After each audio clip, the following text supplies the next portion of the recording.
This is AP Calculus BC Lesson 4-8, Improper Integrals. Today's date is Thursday, April 23rd, 2020.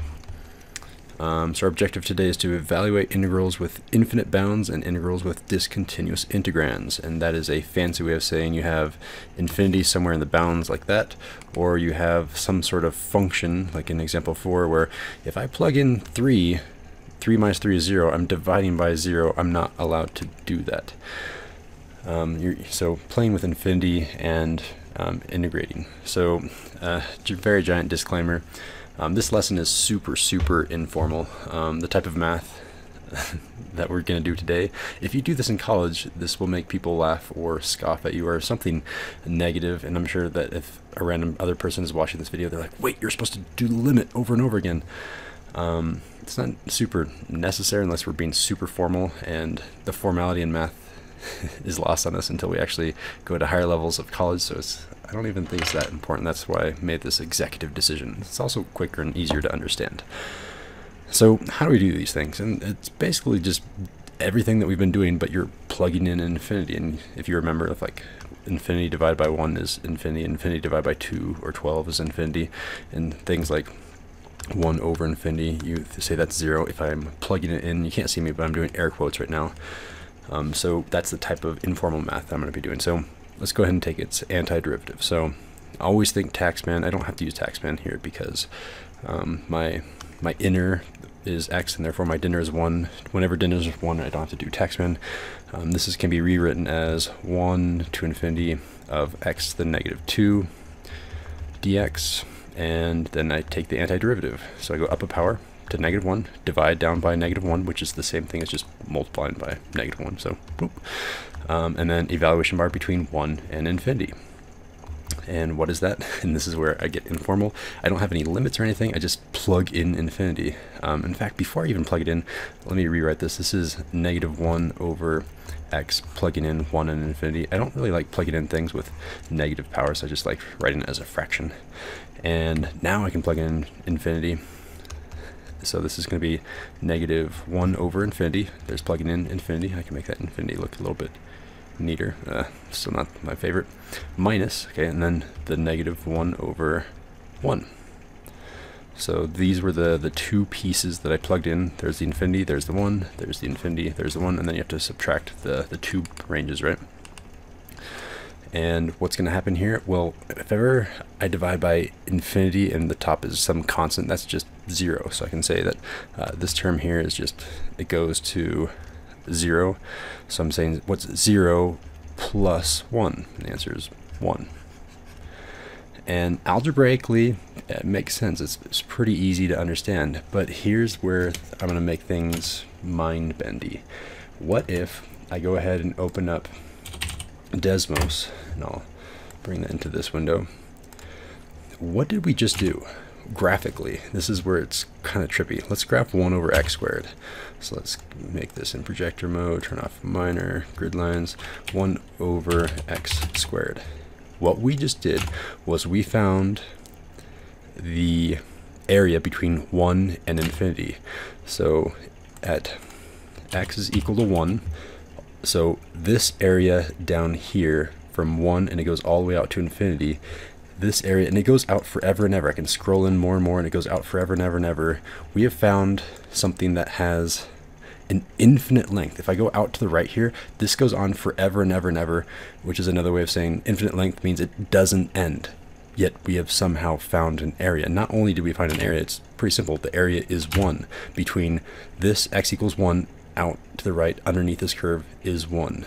So somehow we have an infinite length of a shape, yet a finite area. And that's where calculus gets a little bit mind-numbing. And sometimes it will converge to a number like 1 or converge to any number, and sometimes it will diverge. It'll say the answer is infinity. It never got to some number.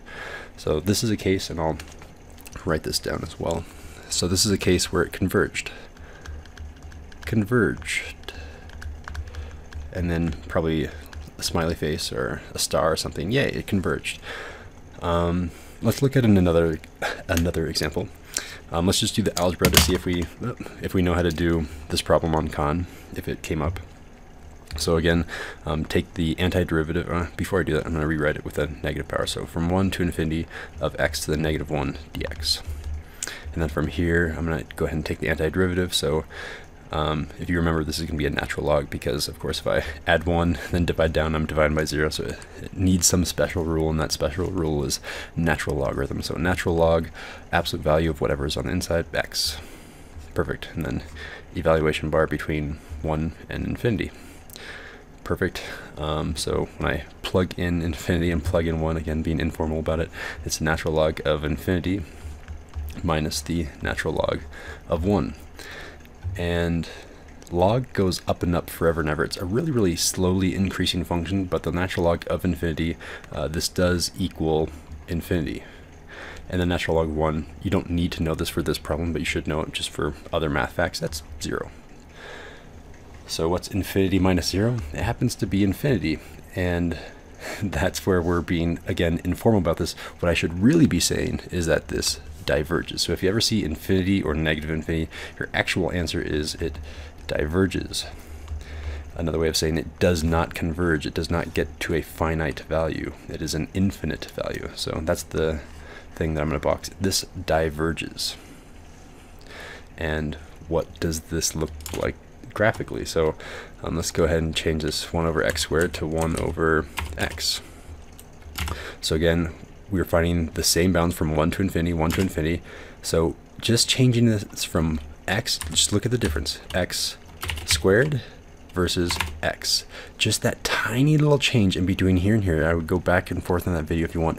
That tiny little change will make this little sliver not converge to another value or converge to some value. Just that tiny little change, which is crazy.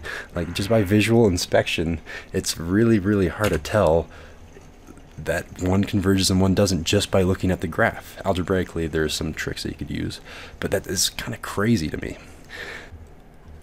All right, let's move on to example number 3. All right, so again, I'm going to go ahead and rewrite this. This is the integral from negative infinity to 0 of 2 minus x, that quantity to the power of negative 1/2 dx. And then from here, I do have to use taxman, and I'm hoping that you can do this in your heads, but again, I'll do it really quickly off to the side. So if my u is the inner, it's the 2 minus x, and my taxman, we don't have one, so I'm just going to say 1. U prime is negative 1. The derivative of negative x is negative 1. So I'm going to pay taxman negative 1, which means I just need an additional negative. So this is now going to be, let's take the antiderivative. So it's going to be 2 minus x. It's going to go up a power, up to the power of 1/2, and then there's paying taxman, there's that negative, and then evaluation bar between negative infinity to 0. Okay, so now it's time to actually plug some things in. So actually, maybe before I plug it in, let's make it a nicer form. So this is going to be negative 1 over the square root. Oh wait, not over, because it's not negative, is it? So it's actually just going to be negative square root of 2 minus x, evaluation bar between negative infinity to 0. And from there, plugging in 0, this is going to be negative square root of 2. That was plugging in 0, then minus. Let's plug in negative infinity, so it's going to be the square root of 2 minus negative infinity, or plus infinity. And remember that the square root of infinity is just infinity, so this right here is infinity. So essentially I have a negative constant minus infinity, so the answer here is negative infinity, or it diverges. Let's move on to example number 4. Okay, so this is the first one where I have a problem. What's my problem? If I plug in 3 into this integral, after I do it, you'll see eventually problems arise in the graph, and maybe I can show you the graph ahead of time now.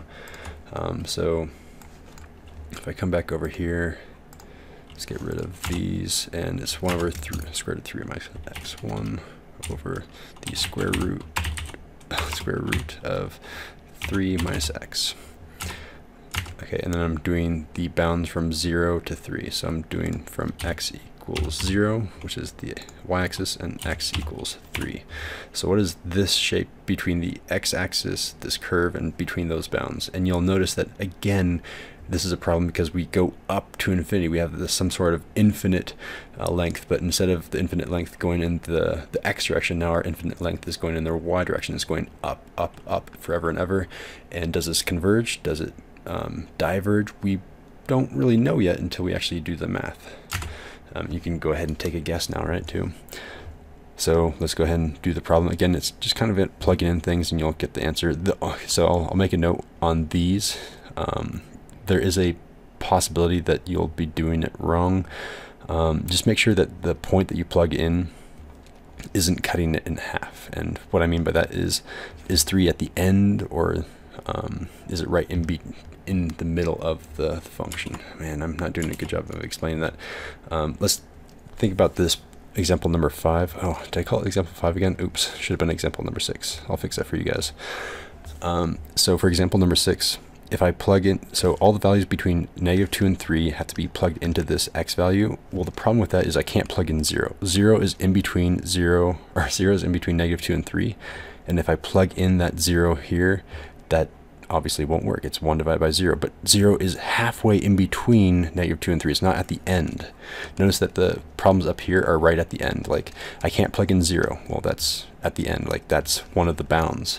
I can't plug in 3 in this case, which is one of the bounds. So if it happens like that, you have to break it up into 2 integrals if it's in between. But for now, let's just do this as if we didn't know what was going on. So this is going to be the integral between 0 and 3 of 3 minus x, that quantity to the power of 1/2 dx, and then that's going to be what? Okay, so I'm going to pay taxman again. I'm paying taxman a negative amount, just like we had from the last one, and this is going to be the quantity of 3 minus x. It goes up a power to the 3/2, and I guess I need to move all of this stuff over. All of you, I need to move over because I need to also divide down by 3/2. Divide by 3/2 is the same thing as multiplying by 2/3, and then evaluation bar between 0 and 3. From here, we're going to plug in 3. So when I plug in 3, 3 minus 3 is 0. So this entire quantity is 0. 0 to the 3/2 is still 0. And then 0 times -2/3 is 0. So when I plug in 3, I get 0. I can go ahead and write it down. Okay, then I subtract. What happens when I plug in 0? It's going to be 3 minus 0, which is 3. So it's going to be 3 to the power of 3/2. And then that is all going to be multiplied by -2/3. So I have -2/3. That's going to be multiplied by. So the answer here is going to be, what do we have? A positive 2/3 times 3 to the 3/2. And there's not a nice way of doing that. You should be looking for some sort of power. Ooh, there's something kind of cool happening here. And it's this that I can simplify. So if I have 2 to the power of 2 over 2 to the power of 1, you can say that this is 2 to the power of 2 minus 1. You can do subtraction whenever you have the same bases. And we have the same base, same base, same base. So what I can do is I can actually subtract their powers. So I can say I still have a 2 out front, and this is going to be times 3 to the power of, okay, what's 3/2 minus the power of 1? And that's 1/2. So 2 times 3 to the power of 1/2. 3 to the power of 1/2. And that's the same thing as 2 square root of 3. So that would be our final simplified answer. And I know that I think Khan Academy does a trick like this once or twice in its homework set. So be prepared for something like that. Example 5. Again, this value is on the endpoint, so I don't have to worry about breaking this problem in half. Here we go. Rewriting this integral from 0 to 1 of -5x to the power of -2/3. Bringing this up makes it a negative, power of 2, and then divide by 3. Dx. And let's go ahead and take the antiderivative. This is going to be, I still have that -5. This is going to be x to the power of, it goes up a power, So negative 2/3 plus 1 is 1/3, and then divide by 1/3 is the same thing as multiplying by 3. Evaluation bar between 0 and 1. Alright, so let's plug in some things. So if I plug in 1, that's 1 to the 1/3, which is just 1. So if I plug in 1, this entire value is just 1. 1 times 3 is 3, and 3 times negative 5 is negative 15. So negative 15 is my value when I plug in 1. Then subtract. When I plug in 0, everything is 0. 0. So the answer here is just negative 15. Alright, and example number 6 is not that much harder, but it is kind of a trick because 0 is now in between these two values. I do need to split this up, at least formally. Let's see what would happen if I didn't know what to do. Like, I'm just going to go ahead and say, oh yeah, that's the integral from negative 2 to 3 of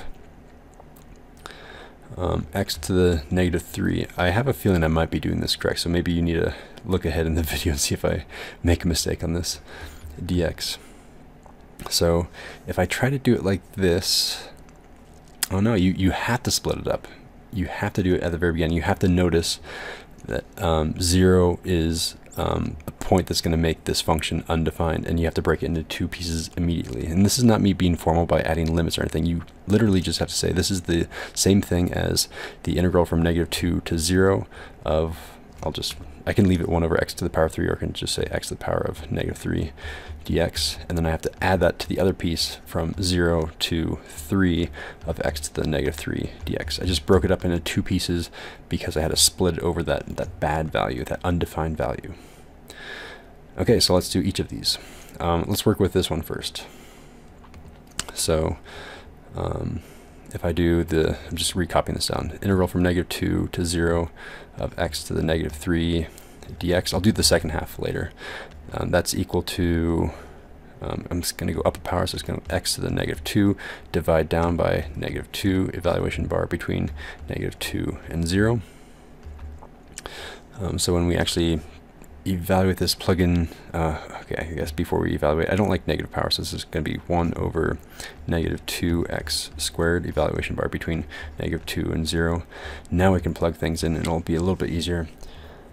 Plugging things in, when I plug in 0, man, I still can't do it. Even when I broke it up, I'm not allowed to plug in 0, because if I plug in 0, it's going to be 1 over 0, and that's infinity right from the get-go. So infinity, and then I guess I could minus what happens when I plug in negative 2. Well, then I get 1 over negative 2 squared is 4. 4 times negative 2 is negative 8. Negative 8, and the answer here is infinity because you had 1 divided by 0, which is infinity. That was the problem here. So even by breaking this into pieces, we got infinity here, which means this piece is divergent, which means I don't even have to do the second half. If like one piece is divergent, then the entire thing is divergent. So maybe I should write that down too. If one piece, let's do quotes around that. I don't know if I'm being formal, so I'll put quotes. That's my definition. If one piece of our integral diverges, piece diverges, then the entire sum also diverges. And that makes sense, right? Like that piece is infinity, so infinity plus anything else is infinity. There's no way to cancel out that infinity. Cool, yeah. I know that was a long and slightly confusing set of notes. So that concludes AP Calculus BC Notes 4-8. I'll see you guys tomorrow.